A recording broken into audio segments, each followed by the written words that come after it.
ત્વમેવ સર્વમ મમ રંગદેવ. નારેશ્વરના નાથ શ્રી રંગઅવધૂત મહારાજે પરમહંસ પરિવ્રાજકાચાર્ય શ્રીમદ વાસુદેવાનંદ સરસ્વતી સ્વામી મહારાજના આદેશ અને આશીર્વાદથી શ્રી ગુરુલીલામૃત ગ્રંથની રચના કરી.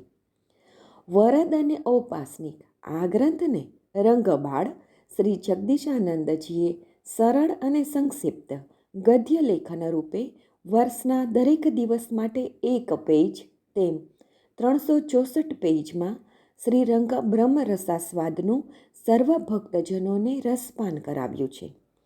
તે ક્રમમાં દરરોજ શ્રવણ કરીએ. દત્તબાવનીના ગાન પછી આ એક પેજનું પઠન કરવું શ્રેયસ્કર છે.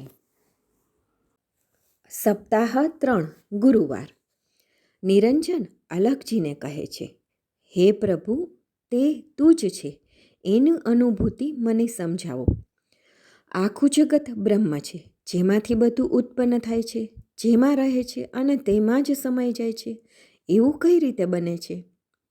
અહીં શ્રી દત્ત મહારાજ અર્જુનને સમજાવે છે. હે અર્જુન, આ પૃથ્વી પરની બધી જ નદીઓ છે. તે નદીઓ વહેતી વહેતી સમુદ્રમાં મળી જાય છે. ત્યાં કઈ નદીનું વહેણ ક્યાં ગયું? ના નામ, ન રૂપ, ન સ્થાન, ન તેનો મહિમા, કશું જ ન રહ્યું. સમુદ્રમાં મળતા જ તે નદીનું જલ સમુદ્રનું જ જલ બની ગયું. ક્યાં રહી ગંગા, ગોદાવરી, જમના વગેરે? એ જ રીતે જ્ઞાને જીવ લીન થતાં કશું જ ભિન્નત્વ રહેતું નથી.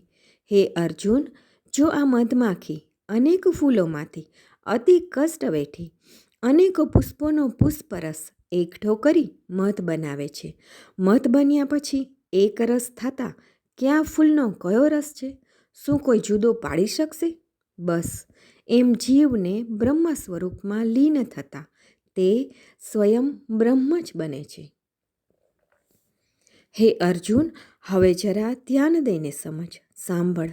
વટવૃક્ષનું બીજ અતિ સૂક્ષ્મ હોય છે. અનુકૂળ ક્ષેત્ર, જલ, ઋતુ મળતા મોટું વૃક્ષ થાય છે. પછી તેનું મૂળ શોધ્યું જડતું નથી. એ જ રીતે આ સૂક્ષ્મ બ્રહ્મ જગત કારણ કાલ દેવાદિક થઈ વિશ્વમાં ગહન થઈ જાય છે. તેનું મૂળ ક્યારેય જડતું નથી. આપણે કોના, ક્યાંથી, કેવા વગેરે મૂળ જડે જ નહીં. શ્રી દત્ત કહે છે, હે અર્જુન, મીઠું સાગરમાંથી ઉત્પન્ન થઈ નામ આકાર ધરે છે. વળી પાછું સાગરમાં ભળી જતાં નામરૂપ કશું જ રહેતું નથી. તેમ જીવ બ્રહ્મમાં મળતા બ્રહ્મમય જ બને છે.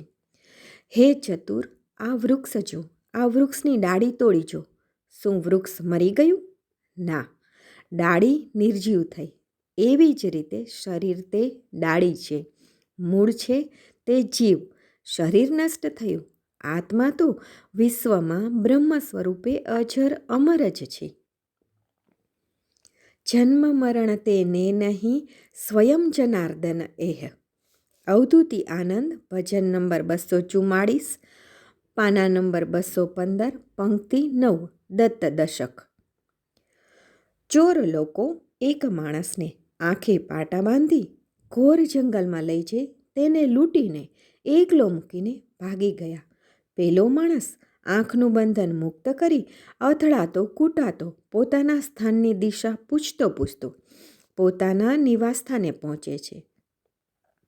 તેમ સાધક સંસારના તાપથી ત્રાસીને રડતો રડતો મુમુક્ષુ થઈને જો સદ્ગુરુ પાસે આવે તો સદ્ગુરુ તેને જ્ઞાનાંજન થકી મૂળ સ્થાન બતાવી તેને જીવન મુક્ત બનાવી બ્રહ્મનું પદ પ્રાપ્ત કરાવે છે.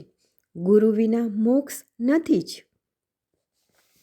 જેમ રોગીએ અંતિમ શ્વાસ લીધા પછી બધા જ તેના સગા હોવા છતાંય તે કોઈને ઓળખી શકતો નથી, બધા રડારોડ કરતા હોવા છતાંય તે સાંભળી શકતો નથી, જોઈ શકતો નથી.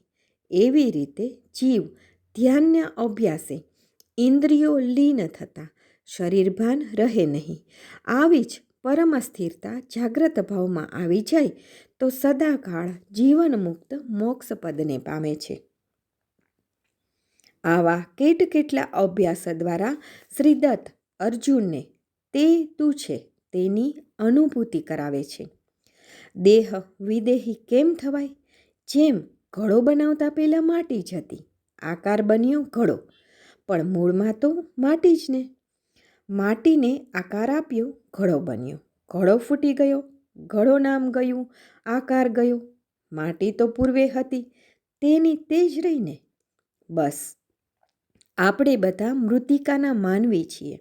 જન્મ્યા, મર્યા, નામ ગયું, ગામ ગયું, કર્મ ગયું, શરીર પણ ગયું, પણ બ્રહ્મ તત્વ તો અમર જ રહ્યું ને.